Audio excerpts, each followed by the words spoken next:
Seperti halnya tubuh itu satu dan anggotanya banyak, dan semua anggota itu sekalipun banyak merupakan satu tubuh saja.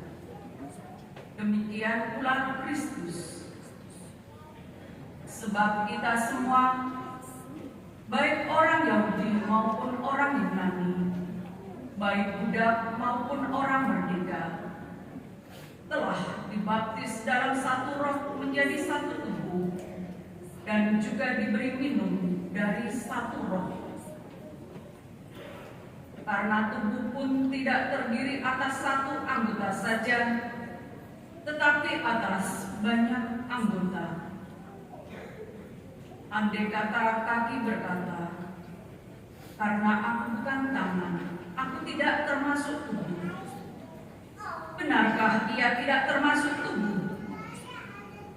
Dan andai kata telinga berkata, "Karena aku bukan mata, aku tidak termasuk tubuh." Benarkah ia tidak termasuk tubuh?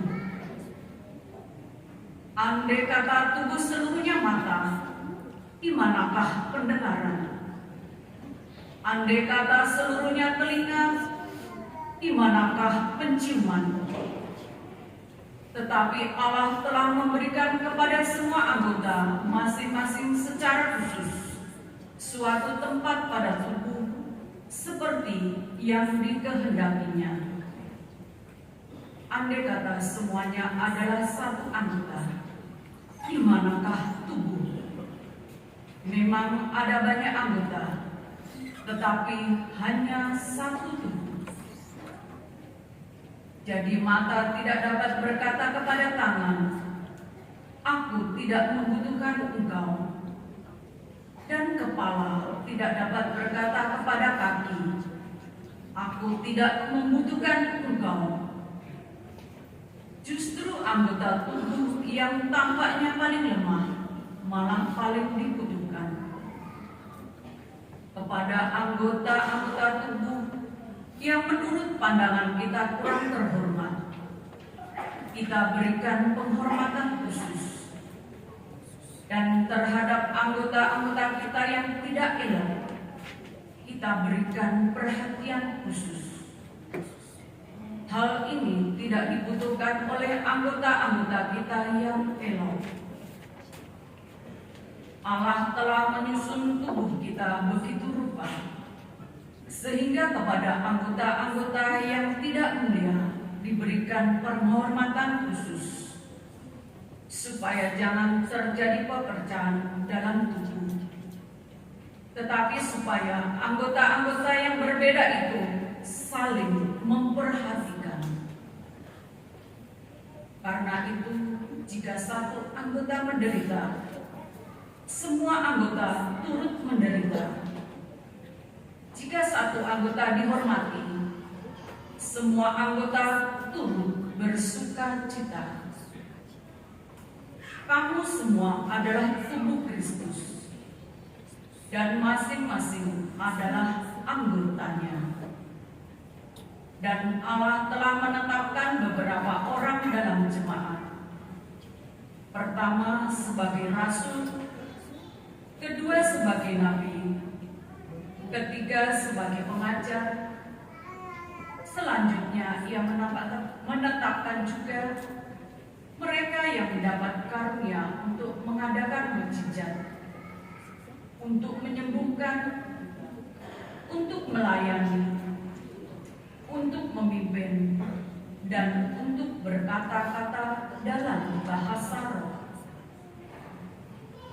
Adakah mereka semua rasul atau nabi atau pengajar? Adakah mereka semua mendapat karunia untuk mengadakan mukjizat atau untuk menyembuhkan, atau untuk berkata-kata dalam bahasa roh, atau untuk menafsirkan bahasa roh? Demikianlah sabda Tuhan.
bersamamu.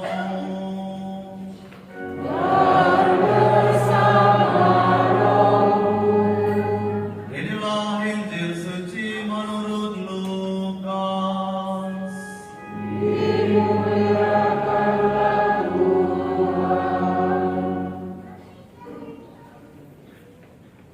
Theophilus yang mulia, banyak orang telah berusaha menyusun suatu berita tentang peristiwa-peristiwa yang telah terjadi di antara kita, seperti yang disampaikan kepada kita oleh saudara-saudara yang dari semula adalah saksi mata dan pelayan firman.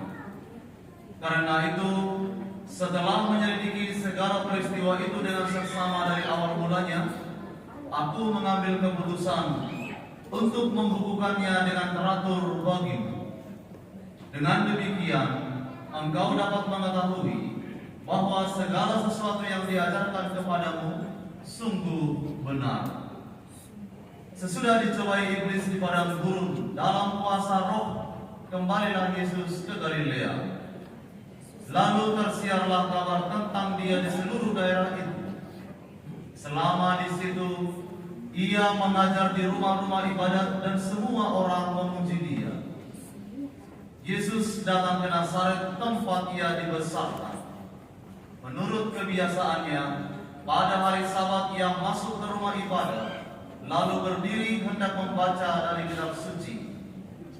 Kepadanya diberikan kitab Nabi Yesaya, dan setelah membuka kitab itu, ia menemukan nas di mana ada tertulis, Roh Tuhan ada padaku, oleh sebab ia telah mengurapi aku untuk menyampaikan kabar baik kepada orang-orang miskin.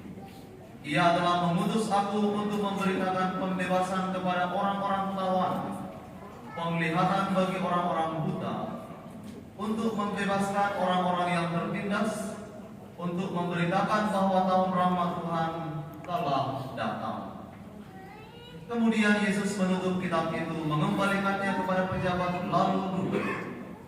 Dan mata semua orang dalam rumah ibadat itu tertuju kepadanya. Lalu Yesus mulai mengajar mereka, katanya, pada hari ini digenapilah nas tadi sewaktu kamu mendengarnya.